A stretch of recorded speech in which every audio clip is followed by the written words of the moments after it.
Calvary స్వరము నీ కొరకే.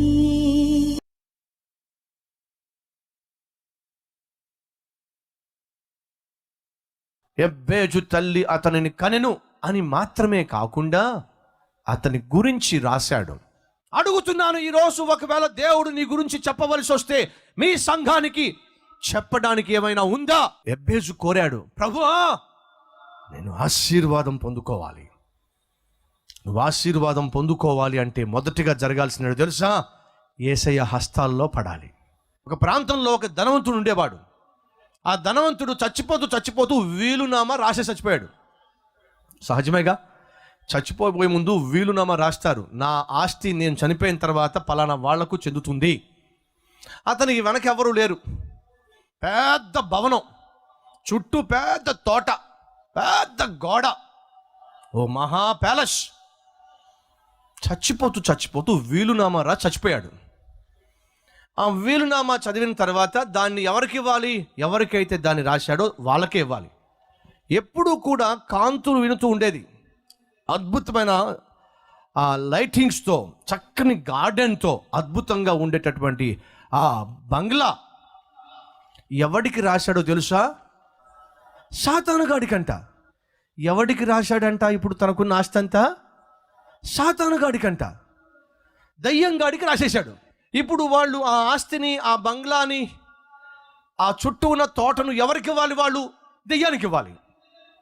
ఇవ్వాలంటే దెయ్యం రావాలి, సాతాను రావాలి. ఏమైందో తెలుసా? ఆ ఆస్తి మొత్తం సాతానికి రాస్తే దాన్ని చూసేవాడు లేక, పట్టించుకునేవాడు లేక అలాగే వదిలేశారు. అది ఎంతో అద్భుతమైన బంగ్లా కొన్ని నెలలలో భూత్ బంగ్లాగా తయారైంది. ఏ బంగ్లాగా? భూత్ బంగ్లాగా తయారైంది. చెట్లు పెరిగిపోయినాయి, గుట్ల గుబులు చేరిపోయినాయి, అంతేకాదు గబ్బిలాలు చేరిపోయినాయి. అది భూత్ బంగ్లాగా చేరేసరికి కొంతమంది బూతు పనులు చేసేవాళ్ళు దాన్ని బూతు బంగ్లాగా మార్చేశారు. కారణము, అది ఎవరికి ఇవ్వబడింది? సాతానుకి ఇవ్వబడింది. నీ జీవితాన్ని సైతానుకు అప్పగిస్తే, ఈ శరీరము దేవుని ఆలయము, ఇది దేవుని నిలయము. ఈ శరీరాన్ని నువ్వు సైతానుకు అప్పగిస్తే నీ బ్రతుకును బూతు బంగ్లాగా మార్చేస్తాడు. ఉన్నారా ఈరోజు వాక్యం వింటున్న వారిలో? అయ్యా, నా జీవితము యేసయ్య హస్తాల్లో లేదు. నా జీవితము యేసయ్య హస్తాల్లో ఉంటే నేను దీవించబడేవాడిని. నా కుటుంబంలో నేను దీవెనకరమైన వ్యక్తిగా ఉండేవాడిని. నా బంధువుల మధ్య నేను ఒక గౌరవము, మర్యాద కలిగిన వ్యక్తిగా ఉండేవాడిని. ఈరోజు నన్ను కట్టుకున్న భార్యే ఛీ అంటుంది. నేను కన్న పిల్లలే నన్ను చూసి ఛీ అంటున్నారు. నా భర్తే నన్ను చూసి అసహించుకుంటున్నాడు. నా చుట్టూ ఉన్న బంధువులే మమ్మల్ని వెలివేశారు. ఎందుకు వెలివేశారు? ఎందుకు నిన్ను చూసి ఛీ అంటున్నారు? ఎందుకు ఛీ కొడుతున్నారు? నీ బ్రతుకు బూత్ బంగ్లాగా తయారైంది కాబట్టి. నీ బ్రతుకు బూతు బంగ్లాగా తయారైంది కాబట్టి. నువ్వు చేసే పనులన్నీ బూతు పనులు కాబట్టి. నువ్వు మాట్లాడే మాటలు బూతు మాటలు కాబట్టి. నీ బ్రతుకే బూతు బతుకు కాబట్టి నిన్ను చూసిన వాళ్ళు ఛీ అంటున్నారు, అసహించుకుంటున్నారు. ఆశీర్వాదకరముగా ఉండవలసిన నీవు నీ ఇంటిలో వారికి శాపకరంగా తయారయ్యావు. నీ ఇంటిలో ఉన్న వారికే నువ్వు శపితమైన వ్యక్తిగా తయారయ్యావు. ఇలా ఎంతకాలం జీవిస్తావు? ఎంతకాలం బ్రతుకుతావు? యెబ్బేజు ప్రార్థన చేశాడు. ఏమని? ఆశీర్వదించు ప్రభువా. దేవుడు సంతోషించాడు. నువ్వు ఆశీర్వాదమును కోరుకుంటున్నావు, ఆశీర్వదిస్తా. 5 రొట్టెలు 2 చేపలే యేసు హస్తములో పడినప్పుడు ఆయన ఆశీర్వదించాడు. ఆ 5 రొట్టెలు 2 చేపలు దీవించబడినప్పుడు వేల మందికి దీవెనకరంగా మారినాయి. 2003లో కల్వరి స్వరాన్ని ప్రారంభించడం జరిగింది. ఒకే ఒక కార్యక్రమం. ఆ ఒక్క కార్యక్రమానికి 4,000 రూపాయలు చెల్లించాలి. 4,000 రూపాయలు చెల్లించడానికి నా దగ్గర డబ్బులు లేక, మీకు తెలుసా అండి, ఇంతమంది ఈరోజు కల్వరి స్వరాన్ని చూసి వచ్చారే. ఒకప్పుడు ఏమైంది తెలుసా? కల్వరి స్వరాన్ని ప్రసారం చేయడానికి నా దగ్గర డబ్బులు లేక, మీకు తెలుసా అండి, ఆ కార్యక్రమాన్ని ఆపడం జరిగింది. డబ్బులు లేక కల్వరీశ్వరం ఆగిపోయినప్పుడు నేనుంటున్న రెంటింట్లో పైకి వెళ్ళి మధ్యరాత్రి మోకాల మీద పడి ఏడుస్తా ఉన్నా. చెప్పడానికి వాక్యం నా హృదయంలో దాచిపెట్టావు కానీ చెప్పడానికి అవకాశమే కరువైపోయింది. ప్రభువా, 4,000 రూపాయలు లేక కల్వరీశ్వరాన్ని ఆపేయాల్సి వచ్చింది. ఇలా ఎంతకాలం ఏడ్చా. ఆ రోజు ప్రభు నాతో మాట్లాడాడు. ఏమని తెలుసా?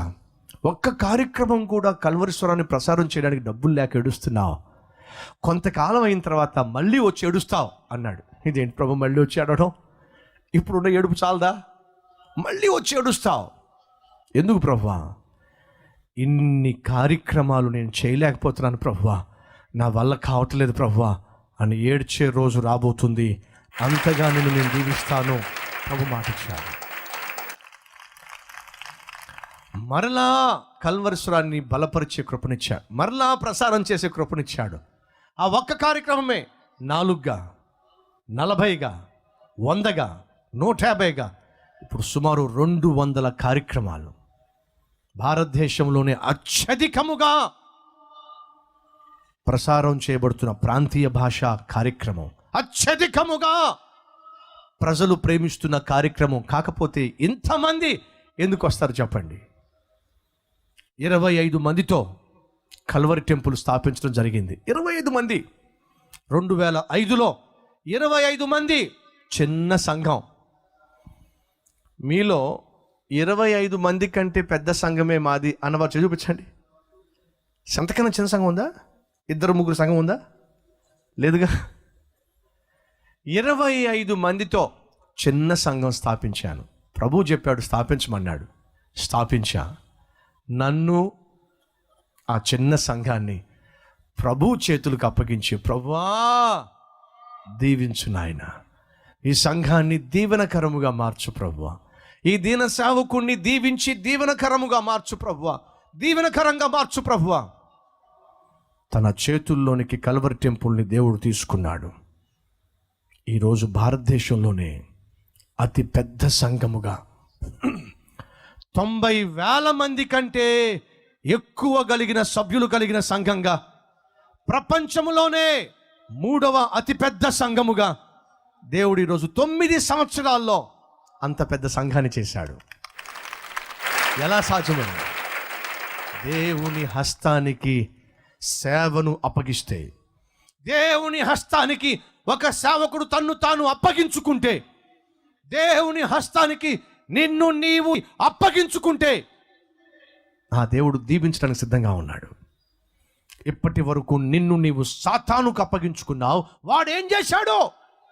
నీకు దిక్కు లేకుండా చేశాడు, నీకు మనశ్శాంతి లేకుండా చేశాడు, నెమ్మది లేకుండా చేశాడు, ఆరోగ్యం లేకుండా చేశాడు, గౌరవం లేకుండా చేశాడు, ఆత్మీయత లేకుండా చేశాడు, ప్రేమ, అనురాగము, ఆప్యాయతలు పొందుకోకుండా చేశాడు.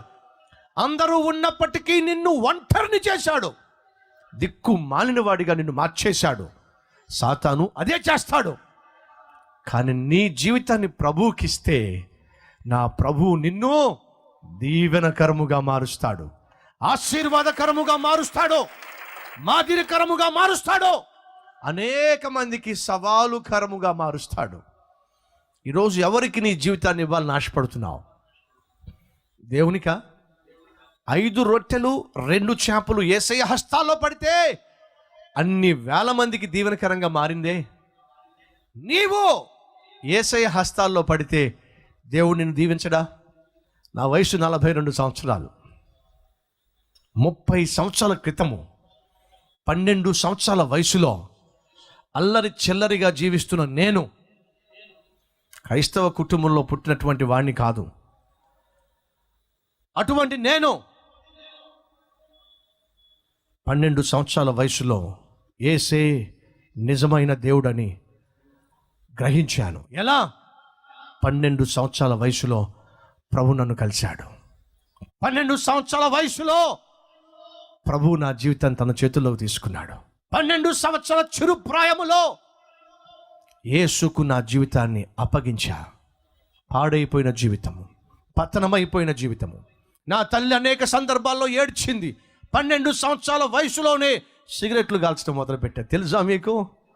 11 సంవత్సరాల వయసులోనే బీడీలు కాల్చడం మొదలుపెట్టా, తెలుసా మీకు?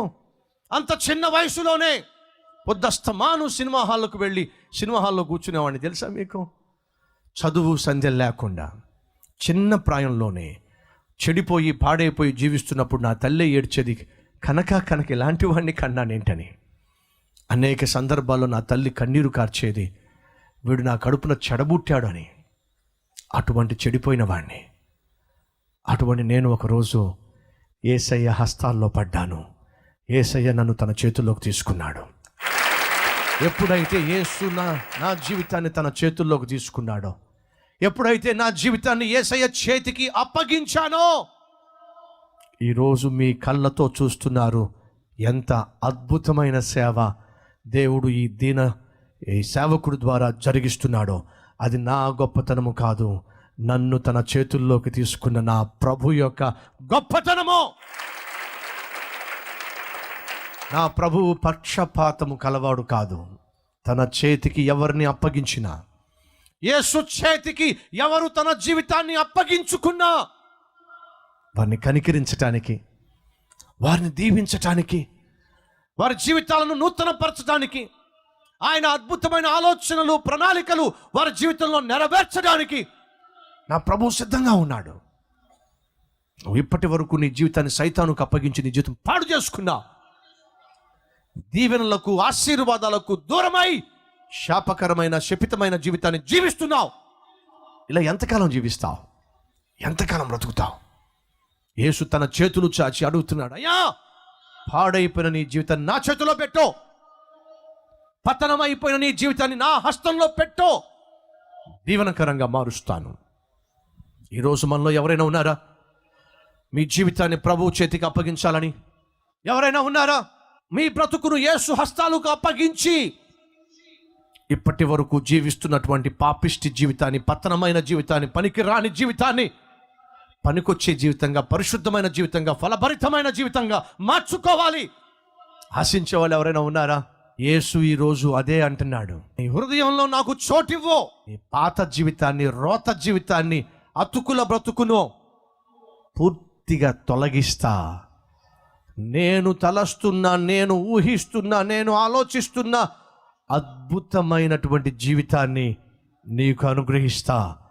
నీ హృదయంలో నాకు చోటిస్తావా అని ప్రభు అడుగుతున్నాడు.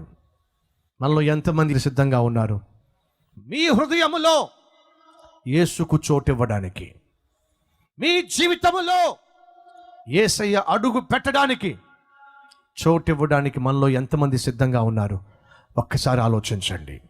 ఆనాడు యెబేజు ప్రార్థన చేశాడు, ఏమని? నాకు ఆశీర్వాదం కావాలి. దేవుడు సంతోషించి ఆశీర్వాదాన్ని అతనికి అనుగ్రహించాడు. ఈరోజు ఎవరైనా ఉన్నారా? ప్రభువా, నా జీవితము శపితమైన జీవితముగా, నెమ్మది లేని జీవితముగా, సమాధానము లేని జీవితముగా, సుఖము లేని జీవితముగా, సౌఖ్యము లేని జీవితముగా, ఇంటి వారితోనే సఖ్యత లేని జీవితముగా, అపవిత్రమైన జీవితముగా, అవమానకరమైన జీవితముగా, అన్యాయము చేయబడిన జీవితముగా, అడ్డకోలు బ్రతుకుగా నా బ్రతుకుంది ప్రభువా, నన్ను దీవెనకరంగా మారుస్తావా? నా ప్రభువు సిద్ధంగా ఉన్నాడు నీ జీవితాన్ని దీవెనకరముగా మార్చడానికి. అయితే ఏం చేయాలి? ఆయన నీ హృదయములో అడుగు పెట్టాలి. ఆయనను నీ దేవునిగా, రక్షకునిగా అంగీకరించాలి. జాగ్రత్తగా వినండి. ఆ తండ్రికి ఆ కుమారుడు అంటే చాలా ఇష్టం, చాలా అంటే చాలా ఇష్టం. బహుగా ఆ కుమారుణ్ణి ప్రేమించాడు. ఆ కుమారునికి, ఆ తండ్రికి గొప్ప గొప్ప చిత్రపటములు అంటే ఇష్టం. ప్రపంచంలో ఎక్కడ చిత్రపటములు ఎగ్జిబిషన్ జరిగినా అక్కడికి వెళ్ళి అద్భుతమైన చిత్రపటములు కొంటారు వాళ్ళు. కొంతమందికి అదొక అలవాటు. కొంతమంది స్టాంపులు కలెక్ట్ చేస్తారు, అది వారికి అలవాటు. కొంతమంది కాయిన్స్ కలెక్ట్ చేస్తారు, డిఫరెంట్ కంట్రీస్ కాయిన్స్ కలెక్ట్ చేస్తారు, అది వాళ్ళకి హ్యాబిట్. అది ఈ తండ్రికి, ఈ కుమారుడికి అద్భుతమైనటువంటి చిత్రపటములు కలెక్ట్ చేయడం అలవాటు. జాగ్రత్తగా వినాలి. అలా చాలా చిత్రపటాలు వారు కలెక్ట్ చేసి ఇంట్లో చక్కగా పెట్టుకున్నారు. ఈ లోపట ఆ దేశం మీదకు శత్రు దేశము యుద్ధానికి వచ్చేసింది. అలా యుద్ధమునకు శత్రు దేశము వచ్చినప్పుడు ఆ దేశంలో ఉన్న యవనస్తులందరూ కూడా యుద్ధానికి రండి పిలుపు వచ్చింది.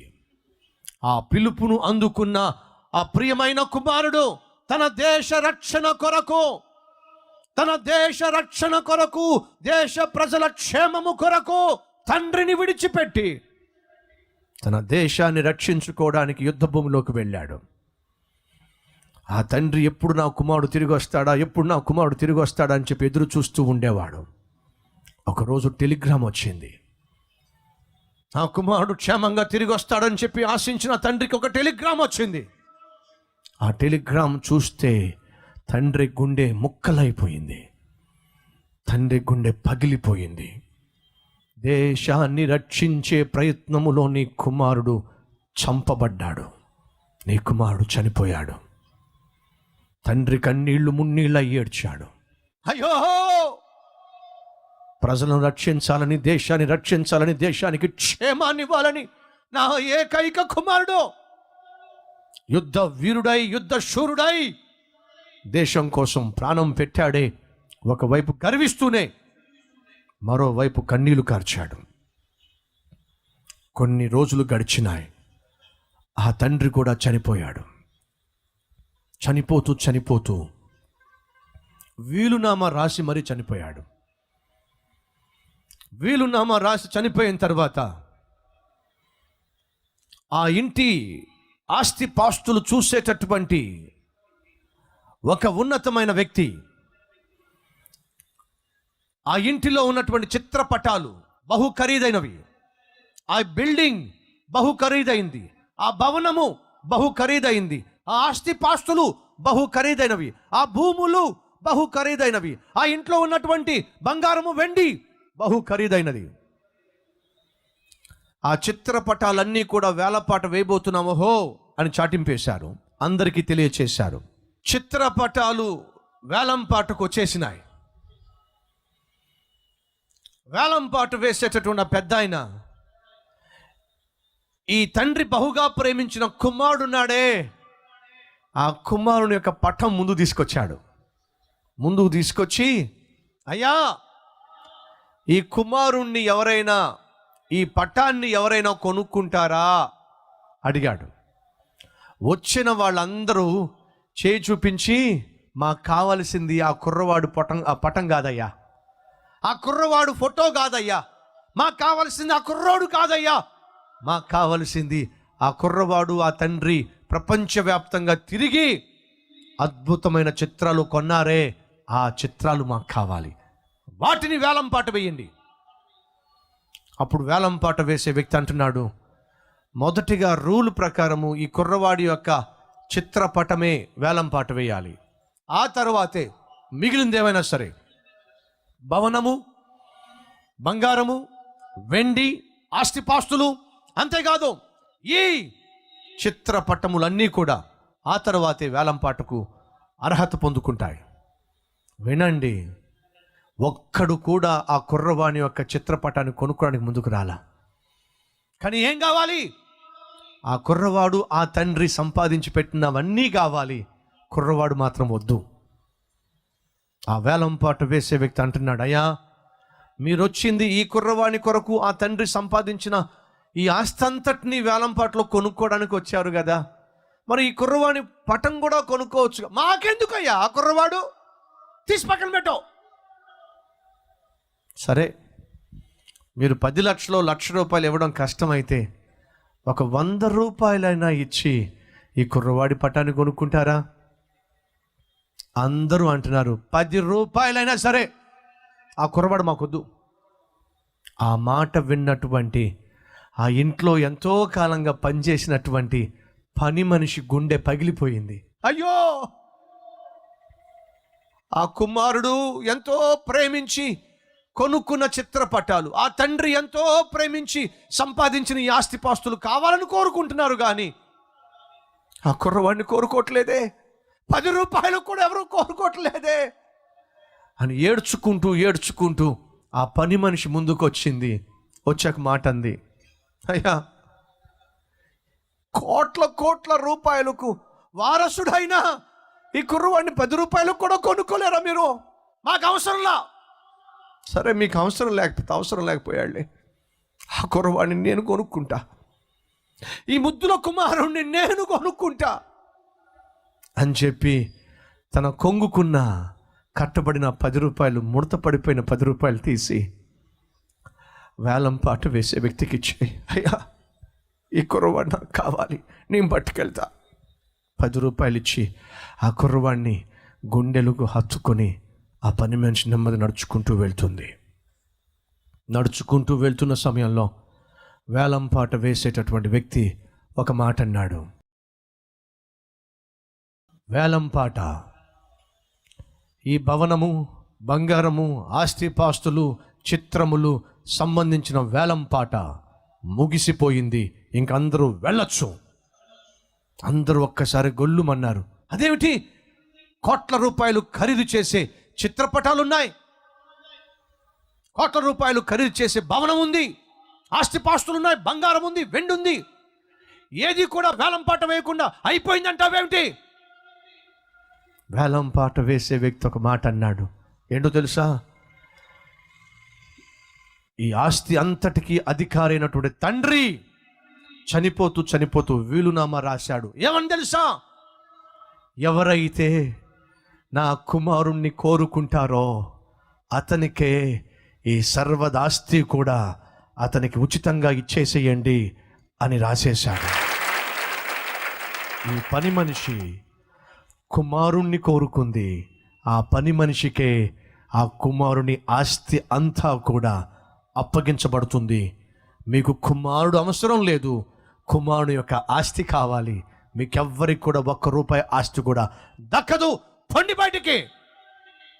అమ్మా, వెళ్ళిపోవద్దమ్మా, రామ్మా. ఏంది బాబు, ఎందుకు బాబు? ఈ ఆస్తి అంతటికి వారసురాలు నీవేనమ్మా. అయ్యో అయ్యో, కోట్ల ఆస్తికి నేనేమిటి వారసురాల్ని? అవునమ్మా, ఆ ప్రియమైన తండ్రి తన కుమారుణ్ణి ఎవరైతే కోరుకుంటారో వారికి తన ఆశీర్వాదాలన్నీ కూడా ఉచితంగా ఇచ్చేయమన్నాడమ్మా, వీలునామా రాశాడమ్మా. కుమారుని కోరుకున్నావు, ఆయనకు సంబంధించిన ఆశీర్వాదాలన్నీ కూడా నీవే. ప్రియ సహోదరుడా, ప్రియ సహోదరి, ఈ భూమి మీద ఉన్న ప్రతి మనిషి పాపిష్టి పనులు చేస్తూ నశించిపోతూ ఉండగా నిన్ను నన్ను రక్షించడానికి తండ్రి అయిన దేవుడు యేసుక్రీస్తుని లోకానికి పంపించాడు.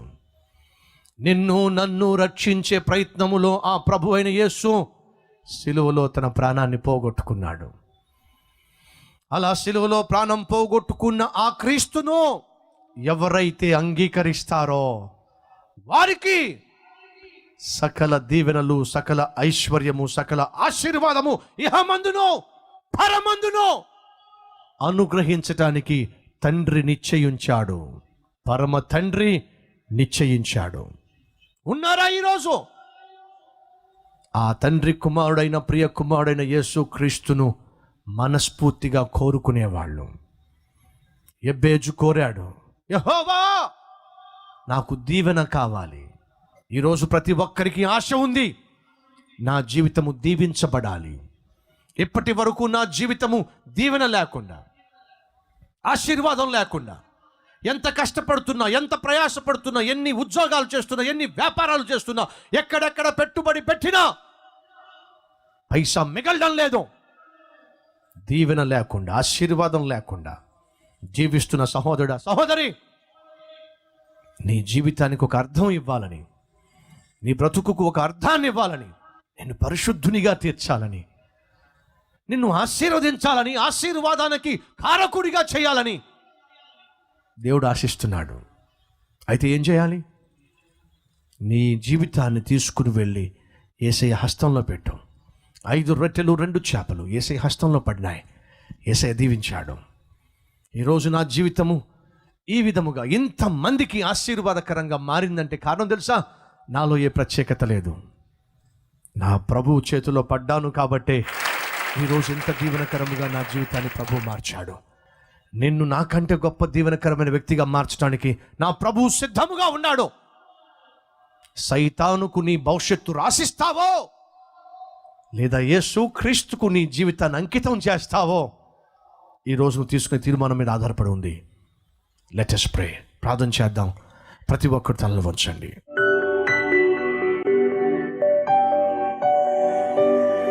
మహాపరిశుద్ధుడు అయిన ప్రేమ కలిగిన తండ్రి, అద్భుతమైన నీ సత్య సందేశముతో ప్రతి ఒక్కరి హృదయాన్ని స్పందించినందుకు వందనాలు ప్రభువా.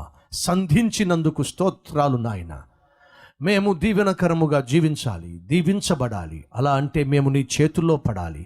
నీ చేతుల్లో పడకుండా, నీ చేతికి మా జీవితాన్ని అప్పగించకుండా సైతానుగాడికే ఇప్పటి వరకు అప్పగించి బూత్ బంగ్లాగా జీవించాం. ప్రతి అడ్డమైన పిచ్చి మొక్క మా జీవితంలో పెరిగిపోయింది. గబ్బిలాలతో, పాపిష్టి క్రియలతో, గుడ్ల గూబతో, పాపిష్టి కళ్ళతో, దొంగలతో, పాపిష్టి క్రియలతో, దోచుకునే తత్వముతో, బూతు బంగ్లాగా, వ్యభిచారముతో, వేశ్యగా జీవించే బ్రతుకుతో నిండిపోయి నీ ఆలయమైన శరీరాన్ని బూతు బంగ్లాగా మార్చేశావు. క్షమించు నాయనా, మన్నించు ప్రభువా. ఇక నుంచి నీ కుమారుని అడుగు జాడల్లో నడవడానికి, అతి పరిశుద్ధముగా జీవించడానికి, 10 మందికి దీవెనకరముగా బ్రతకడానికి, నిన్ను మహిమపరిచే సాక్షార్థమైన సేవ చేయడానికి మా అందరికీ అట్టి కృప దయచేయమని, ఇక మీదట వెనక్కి తిరిగి చూడకుండా, సైతాను చేతిలో చెయ్యి వేయకుండా, పరిశుద్ధమైన పవిత్రమైన నీ కుమారుని వలె జీవించే జీవితం మాకు దయచేయమని యేసు నామములో వేడుకుంటున్నాము తండ్రి. ఆమేన్.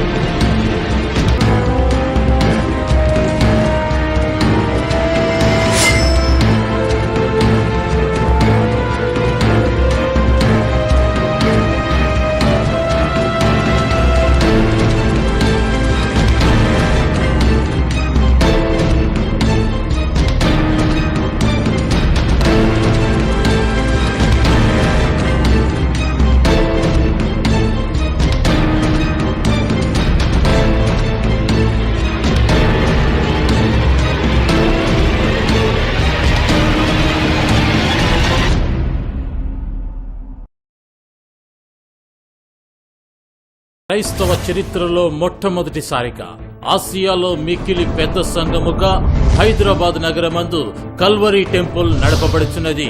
25 మందితో ప్రారంభించబడిన ఈ సంఘం ఈరోజు 94,000 మంది విశ్వాసులతో నడిపించుటకు దేవుడు ఎలా కృప చూపాడు. 52 దినాలలోనే 18,000 మంది కూర్చొనగల అద్భుతమైన ఆలయం ఎటువంటి అప్పు లేకుండా దేవుడు కట్టినది ఎలా? ఈ మహా అద్భుతమును పాస్టర్ సతీష్ కుమార్ గారికి దేవుడు చేసినది తెలుసుకున్నటకు రండి. నవంబర్ 13వ తేదీ ఉదయం 9 గంటల నుండి సాయంత్రం 5 గంటల వరకు చెన్నై తేనంపేటలోని కామరాజర్ అరంగమందు జరుగుతున్నది.